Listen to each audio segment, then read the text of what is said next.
Bonsoir et bienvenue dans Une minute un livre. Je vous parle ce soir de cet essai vers la normativité queer de Pierre Niedergang, chercheur en philo, queer et psychanalyste, aux éditions Blast 2023. Alors, un ouvrage décapant qui interroge notamment nos usages réguliers des termes et concepts normes, normales, normatif, normativité, etc.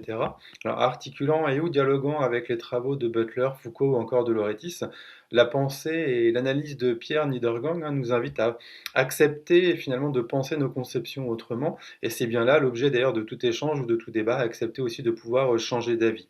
Alors l'idée ici est une approche qui ne se confonde pas avec le refus de toute norme, bien au contraire. Refuser toute norme d'ailleurs est une impasse politique. Pierre distingue notamment deux éléments essentiels à la pensée, l'antinormativité et la critique de la normalisation. En effet, la première, donc l'antinormativité, renvoie à l'idée que l'on retrouve parfois dans la militance et ou chez certaines personnes queer, la mise à distance et le refus de toute norme. Une des premières réponses de Pierre est notamment de penser les violences sexuelles sans normes est impossible. La normativité renvoie à l'idée d'ailleurs de créer de nouvelles normes.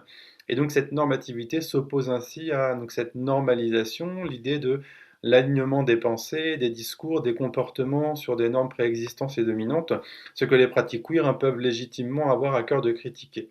Alors, exposant ainsi les pièges de l'antinormativité, Pierre Niedergang explique également la construction de ce que l'on nomme hétéronormativité, c'est-à-dire les normes créées via un modèle hétéro, ou encore la question de l'homonormativité, qui n'est pas construite de la même manière, mais qui est également basée finalement sur cette question hétéro.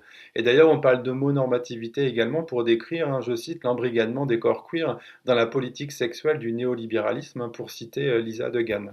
Alors l'idée est donc de créer et de supposer d'autres matrices normatives, dites concurrentes, plutôt que de se positionner dans une logique antinormative qui crée des normes renvoyant à ce que serait une bonne personne gay, une bonne personne queer ou non d'ailleurs.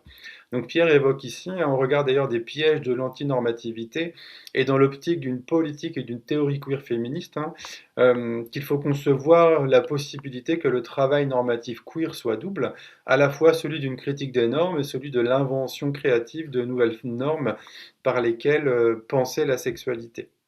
En outre, le point de départ des violences sexuelles vient interroger la matrice de la non-violence, répondant à certains points des subjectivités corporelles queer, qui doit être transformée pour passer d'une rhétorique individuelle à une véritable politisation du trauma.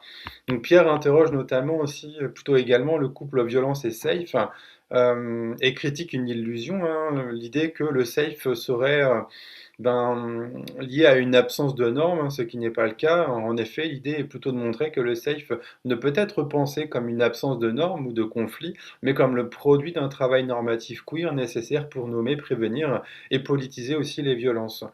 Donc en quoi finalement consiste cette normativité queer, Alors, premièrement, une normativité critique. Alors attention, cette normativité queer n'a rien d'une morale queer. La lecture de Butler est interpellée d'ailleurs à plusieurs reprises, et en effet, celle-ci, qui consiste à tenir ensemble position critique et normative, est centrale pour comprendre la normativité queer. On y retrouve l'idée de vertu critique en tension.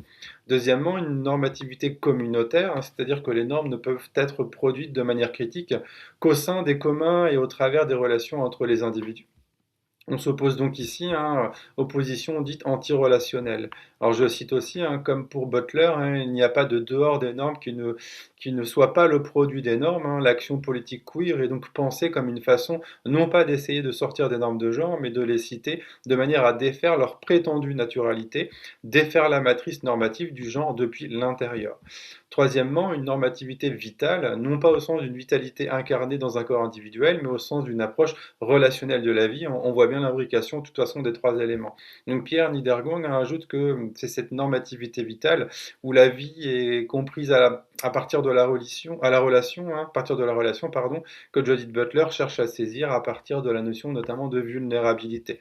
Donc là aussi, ça permet d'interroger un concept qu'on utilise régulièrement, souvent mal d'ailleurs. Bref, une normativité queer à penser et à repenser, un essai exigeant qui invite à penser cette normativité queer non comme un refus des normes, mais comme un travail politique de création de normes nouvelles, critiques, communautaires et vitales.